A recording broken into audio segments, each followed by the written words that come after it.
Today we'll look at significant figures. There are two kinds of numbers in scientific work. Exact numbers, whose values are known exactly, and inexact numbers, whose values have some uncertainty. Exact numbers would be something like there's 1,000 grams in 1 kilogram. Both these numbers are exact.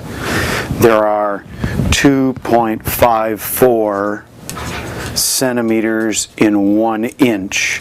This is an exact number for both 2.54 and 1 inch.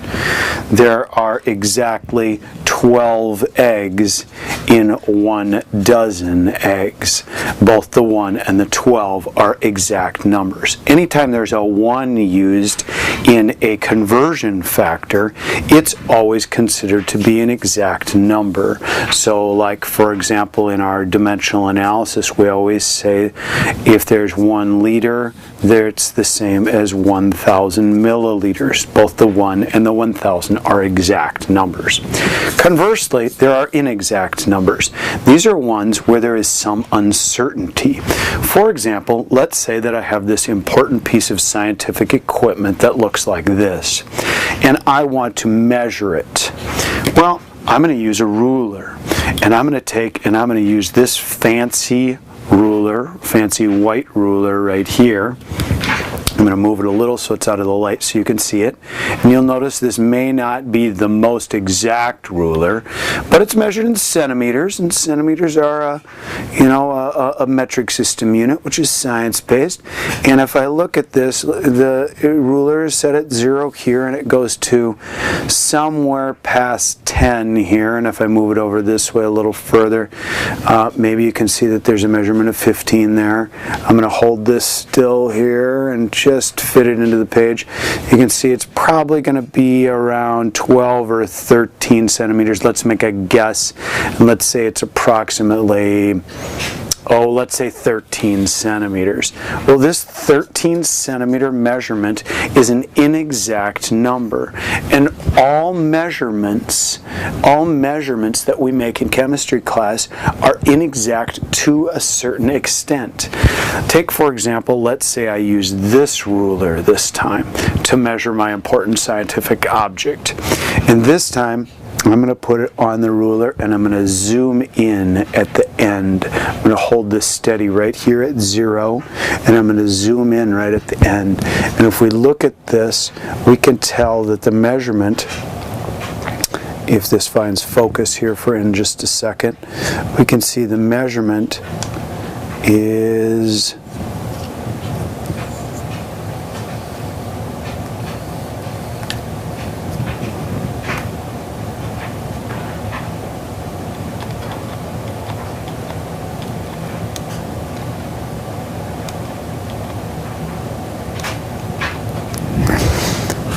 we can see here that the measurement is about 12, a little more than 12 and a half, and if I look, it's about 12.7, right between 12.7 and 12.8. So let's guess, and let's say that it's 12.75. So this measurement using this piece of equipment says that this important scientific object right here is 12.75 centimeters. Now, you can see that both of these rulers are tools for measurement, but one of them is a better tool. And you can see that using the white one, we had to guess at this 3 right here, and so this digit is an uncertain number. And when we used the yellow ruler to measure this important scientific piece of equipment, we had to guess on the last digit as being 5 because we weren't quite sure whether it was 12.7 or 12.8, so we said, well, let's just guess the middle. And so the uncertain digit was the last digit right here. Inexact numbers Inexact numbers like these that are measurements always are inherent to the limitations of the equipment used to make the measurement. And in this case, in our two rulers, you saw that one piece of equipment, the yellow guy, was a much better measurer than the white ruler. In science and in chemistry especially, we use equipment that has various capabilities for measuring and therefore giving us exactness, or as close as we can to exactness, and therefore gives certain inexactness to its measurements. We want to be able to communicate how inexact our piece of measuring equipment was. And therefore, to do that, we use some special rules that allow us to signify how exact or how inexact our measurements were. And these numbers are called significant figures. There are three rules that govern these significant figures, and we'll come back to these in just a second if you have them written down in your notes. These three rules are in your textbook in Chapter 1, starting on page 22. The first rule, which really isn't listed, is that any number in a digit, any number in a measurement that is non-zero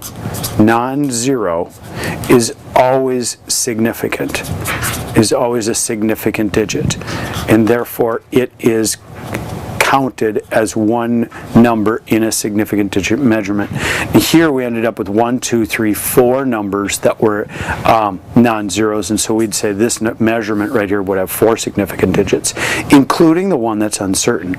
In this measurement right here, we only had 2 digits, and both of them are non-zeros, so we'd say this one only has 2 significant digits, and therefore this would be our more exact measuring device. So that's rule number 1. Rule number 2, 3, and 4. Rules number 2, 3, and 4 have to do with zeros. And whether a zero in a printed measurement number is considered significant or not. And if you look in your textbook on page 22 of Chapter 1, I'm going to zoom in on these rules. They list them as rules 1, 2, and 3, but they don't list the rule that anything that's non-zero is significant. So here are the rules. Rule number 1 says zeros between non-zero digits are always significant. For example, 1,005 kilograms has 4 significant figures. These 2 zeros sandwiched in between the 1 and the 5 count, and therefore communicate to us that all 4 of those digits were measured as exactly as possible by the measuring device. Notice 1.03, the 0 is significant because it's sandwiched between the 1 and the 3. Even though there's a decimal point there, it still counts as a significant digit, and therefore this number has 3 significant figures. So this is kind of called the sandwich rule of zeros. Rule number 2 spills over to the top of the next page. And if you take a look at the top of page 23, you can see rule number 2 says zeros at the beginning of a number are never significant. Zeros at the beginning of a number are never significant. They merely indicate the position of the decimal point. For example, 0.02, the zeros in front of the 2, they do not count. They're merely placeholders. 0.0026, these 3 zeros at the front do not count, and so both of these measurements, this measurement would end up having 1 significant digit, this one would end up having 2 significant digits, just the 2 and the 6. So leading zeros do not count. Rule number 3 says zeros at the end of a number are significant if the number contains a decimal point. If the number contains a decimal point, for example, 0.0200 grams, this would be 3 significant figures. The first 2 zeros would not count because they're leading zeros, and remember rule number 2 says they don't count, but these last 2 zeros do count because the number contains a decimal. Notice 3.0. The 0 is the final 0, and it's after the decimal point, so this would have 2 significant digits. So a problem arises when a number ends with zeros but contains no decimal point. In such cases, it's normally assumed that the zeros are not significant. It doesn't mean that the number is not that large or that small. It simply means is that that measuring device was not accurate enough to tell you that those were exact numbers. Exponential notation can be used to clearly indicate whether zeros at the end of the number are significant. For example, a mass of 10,300 grams can be written in exponential notation showing 3, 4, or 5 significant figures depending on how the measurement was obtained. Right here, 1.03 times 10 to the fourth would mean there's 3 significant digits. Don't look at the times 10 to the part, just look at the numbers to help you decide how many are significant digits. Here there's a sandwiched zero and a zero at the end with a number with a decimal, therefore 4 are significant digits. 1.0300, here there are 5 significant digits because the zero counts that's sandwiched and the 2 trailing zeros count because the number has a decimal point. Remember, don't look at the times 10 to the portion, just look at the number itself. In these numbers, all zeros to the right of the decimal place are significant, according to rules 1 and 3, and the exponent term does not add to the number of significant figures. So let's look at a couple of examples of some measurements, and let's decide whether or not, let's figure out how many significant digits these measurements have. After we've been able to do that, then we'll go on and we'll actually use some calculations and determine what the significant digits would be for those. So example number 1, here's the measurement, 4.003, and we'll use a measurement of joules. 4.003, this is a decimal point right here. How many significant figures does this have? Pause the video now and decide. The number 4, of course, is significant. The number 3 is significant because they're non-zeros, and non-zero ones are always significant. These two decimals happen to be sandwiched between the 4 and the 3, and so they also are considered significant, and therefore there are 4 significant digits in this measurement, meaning the measuring device was good enough to measure to the 1,000th place for the number of joules. Let's take a second example. Let's say that the number is 6.023 times 10 to the 23rd atoms. This is a measurement. Pause the video now and determine how many significant digits are in this number. Hopefully you said the 6, the 2, and the 3 count, and this 0, which is sandwiched in between 2 others, also counts. And so there are 4 significant digits in this measurement as well. Let's look at a third example. Let's say, for example, our measurement is 5,000 miles. How many significant digits are in 5,000 miles? Pause the video now and decide. Hopefully you said the 5 is significant because it's a non-zero number, and these 3 zeros do not count because there is no decimal point in this number, and therefore this number only has 1 significant digit. If we wanted to illustrate 5,000 miles with 4 significant digits, we should write it 5.000 times 10 to the 3rd, because it still holds the place of 5,000, but now these decimals count because they're trailing zeros with a number with a number that it contains a decimal. So this is how to write it, so it would have 4 significant digits. Let's do 2 other examples and see if you can figure them out. Let's say that we have a number of 0.001304 square meters. Pause the video now and see if you can determine how many significant digits are in this number. Hopefully you said the 1 and the 3 and the 4 are significant for sure, so that counts as 3. This 0 is significant because it's sandwiched between 2 other ones, so that gives us a total of 4 SigFigs. But what about these zeros? The number contains a decimal, and, well, be careful with your decimal rule because only final zeros count if the number contains a decimal. So these do not count. That doesn't mean that the number isn't 1,000th and 3 10,000ths and 0 100,000. It doesn't mean anything about the size. It just means that these are placeholders showing how small these are. So this number only contains 4 significant digits.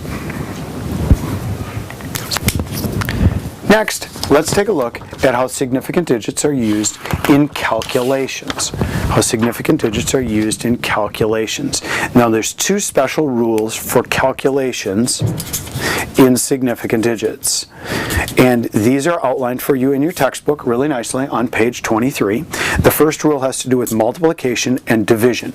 Multiplication and division. For multiplication and division, the result of the multiplication and division, I'm going to put this in front of you so you can read along with me. For multiplication and division, the result contains the same number of significant figures as the measurement with the fewest significant figures.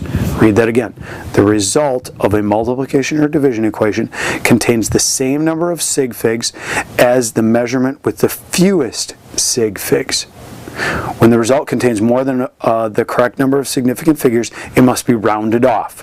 For example, the area of a rectangle whose measures 6.221, 5.2, should be reported as 32 centimeters, even though a calculator shows the product of these two things to have a lot more digits. So here's the example calculation, 6.221 times 5.2. If you did it on a calculator, you'd get 32.3492. Well, look at each one of these measurements. This one contains 4 sigdigs. This one contains 2. Well, your answer can only have the number of sigfigs as the measurement with the fewest significant digits. Fewest. Well, the fewest is 2 in this one. That's why it's in red. And so you can only have 2 sigdigs at the end. Now, what's the rule? You take the 32, the 2 sigdigs, look to the next number. If it's 5 or more, round up. Well, it's only 3, so that means round down, so leave it as 32. 32. That's the example for multiplication and division. We'll do another example in just a second. But what about for addition and subtraction? For addition and subtraction, the result has the same number of decimal places as the measurement with the fewest decimal places. Consider the following example with uncertain digits, and the uncertain digits appear in color. So, here's a number with 2 decimal places. Here's a number with 3 decimal places. Here's a number with 1 decimal place. Add them all together using your calculator, and you end up with 104.842. What we need to do is to round to the fewest number of decimal places that were in any of the measurements. Well, this one had 2 sigdigs in it after the decimal. This one had 3 sigdigs after the decimal. This one had 1 sigdig after the decimal. So I need to round this number to only have 1 sigdig after the decimal. So from the 8, look to the next number. It's a 4. If it's 5 or more, round up. It's not, so round down. So we report the result as 104.8 because 83.1 only has 1 decimal place. Notice that for multiplication and division, significant figures are counted. For addition and subtraction, decimal places are counted. In determining the final answer for a calculated quantity, exact numbers can be treated as if they have an infinite number of significant digits. So when you're doing dimensional analysis, those ones in 1,000 milliliters or 1 liter in 1,000 milliliters, use those ones as if they have an infinite number of significant digits. That'll never be your limiting amount. This rule applies to many definitions. Thus, when we say there are 12 inches in a foot, both the 12 and the 1 are considered to have an infinite number of significant digits because they are exact. And then in rounding off numbers, of course, we say if it's 5 or more, round up. If it's 5 or less, round down. So let's look at some examples now for multiplication and division and addition and subtraction, or calculations using significant figures. Okay, the first example problem, let's do a multiplication and division problem. Let's say that we have a box with the dimensions of 15.5 centimeters by 27.3 centimeters by, let's say 5.4 centimeters. Let's find the volume. Well, the volume, of course, takes these three numbers and multiplies them together. And go ahead and do that on your calculator if you like. And if you do that, write down all the numbers that you get. You get 2285.01. That'd be centimeters cubed, of course, because it's you found the volume. Now, take a look at each one of the measurements and decide how many significant figures can you have in this answer. Well, we did the mathematical operation once again of multiplication. So that means I have to look at each one of these in measurements and decide which one has the least number of significant digits, and then take my answer and round it to the one with the least number. This one, three numbers that are not zero, so 3 SigFigs. This one, three numbers that are not zero, so 3 SigFigs. This one, two numbers that are not zero, and I don't even have to worry about the zero rules this time. There's only two numbers here for SigFigs. So I need to round this measurement to only 2 SigFigs.